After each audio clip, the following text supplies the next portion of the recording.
Dun dun dun dun dun. Wow! Greetings, ladies, gentlemen, boys, girls, likers, dislikers, commenters, rules subscribers, and just generally anybody who's still bloody disliking these videos. Welcome back.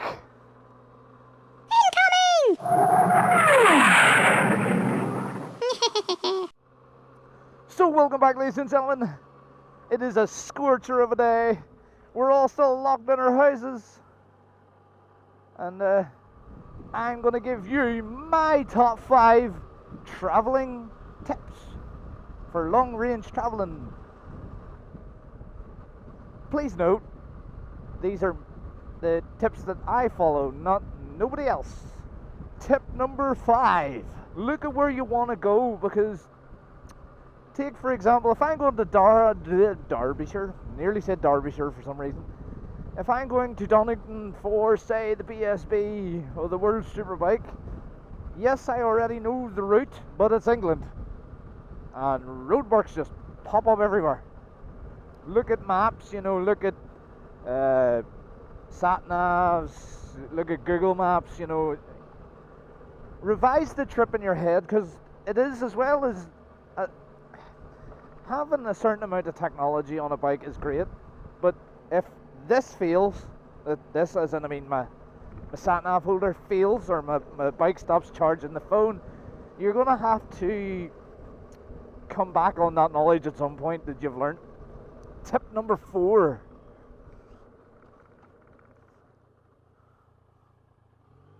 Tip number 4 is really a no-brainer for traveling long distances and big trips and stuff like that there. It is basically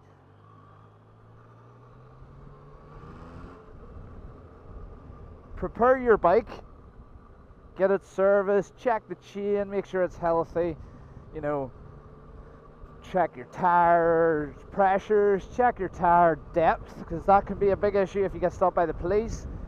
General wear and tear on the bike, things that you might not normally change or do.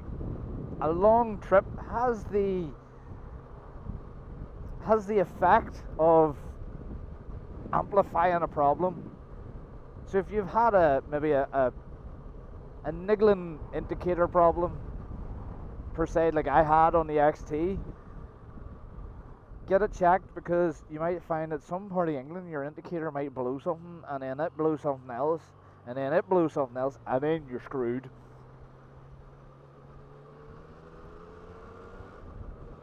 As well as saying that, know what the common wear things are of your bike. Carry some spurs. I tend to carry on long distances. I tend to carry well, I've actually started to carry a cable repair kit, a puncture kit, and a little tiny bottle of WD-40 chain lube that fits under the seat. Because at the end of the day, if you have those to fall back on, and maybe a few fuses, if you need to fall back on those, they're there, you know, you're not having to maybe risk it trying to get to the Halfords or trying to find a bike shop or a petrol station or so. Number 3. Gear. Take into consideration what you're wearing. There is no point going on a long trip and complaining about the rain when you're wearing a summer jacket and Kevlar jeans. Dress for the worst. That's not only for a safety side of things, but that is also for comfort as well. Like, I generally all year round wear all year round stuff, so I wear thick trousers, thickish jacket. I do wear summer gloves, but I always carry a winter pair in case it does get to the extent where it's too cold. I would always prepare for rain, because it's Northern Ireland and England. It's going to fucking rain no matter what. But think smart. Pack the stuff where you're not taking up a huge amount of space. You know, if I'm travelling for the weekend to Donington, I will literally carry a spare pair of trousers, a couple of t-shirts and a hoodie, and probably be wearing a hoodie, so I'll have two options there.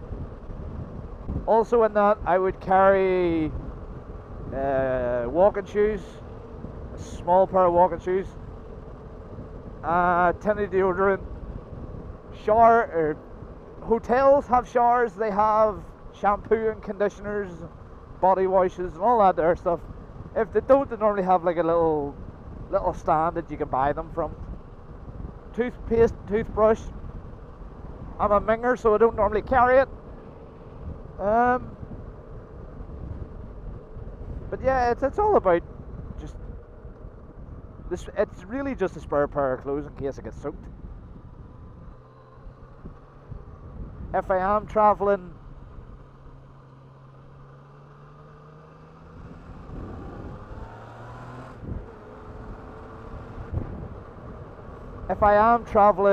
and I'm maybe going out for a fancy dinner, which I never do because nobody invites me,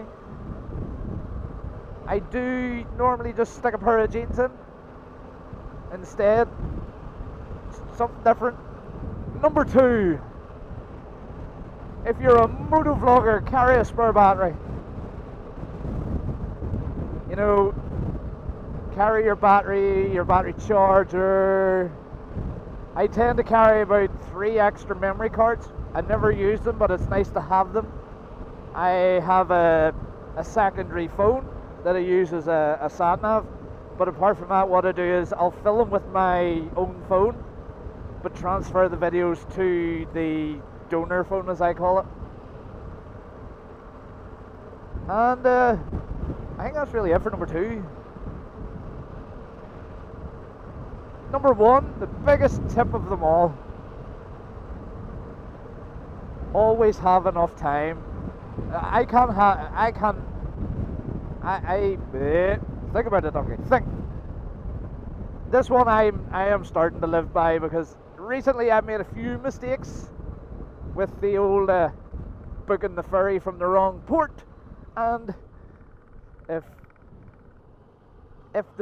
the agent who was on the ferry port doesn't have the time, they're not going to help you, and they're going to charge you.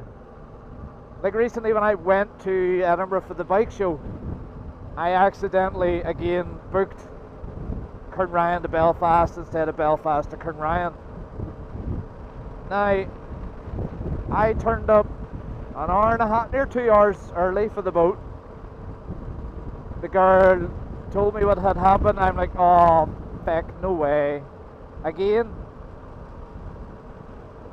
And she's like, yeah, I explained how it might have happened, and she went, that's no problem, I'll sort it out here, no charge. If I had been pushing it by half an hour, you know, trying to get onto the boat half an hour before it leaves, I'm afraid I'm not getting on that boat. No matter how much I want to get on that boat, I ain't getting on it. Now, those there are the ones I sort of rule by. You know, they're the ones I will write down on a bit of paper what I have to do, what I need, when I need it, how I'm going to get it, you know, stuff like that there. But everybody's going to be different. You know, everybody has like different things that they need to check. You know, I drive a chain bike, so I need chain lube. You drive a shaft driven bike, so you might need shaft oil or whatever you put into it. It's just a matter of taking a look at your bike and really going, what do I need? Normally try and ride as light as possible. Again, make it number 6, tip number 6, travel as light as possible. Fatigue on a bike, long distance wise, is one thing, but if you're carrying a hell of a lot of stuff, you may as well just double that, because it is like carrying a second person on the back. I actually think my longest recorded trip is the one where I went from the Lake District Belfast to the Lake District, and then from the Lake District to Wales. And I think that trip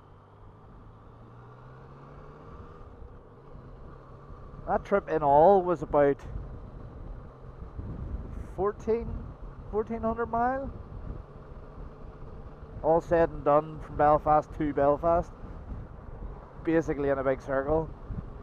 That's also including the mileage that I did in Wales and in the Lake District. So I don't claim to be like the long distance professional. I mean, there's a girl on the bike. She's done like most of Europe, Africa, you know, on a GS. I think it's a 650, and it's like, now that's long range. So it is. You get like some people like that. You have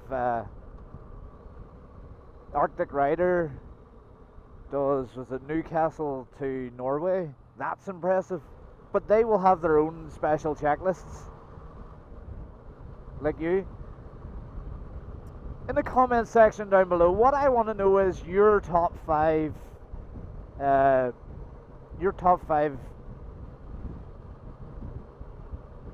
fuck! I even forgot what I was talking about. Your top 5 bits of advice for long range travelling, and how long has your longest trip been? Because, as I say, you'll have something different to me. Everybody will be different. But as always, like, comment, and if you haven't already, subscribe. I've been putting out a wee bit more recently, gauging the reaction. There seems to be a decent amount of people watching, but I'm going to hold this back till the weekend. Do a couple more, hold it back. Don't forget, keep it lit. And if you can't keep it lit, get a bicycle. Incoming!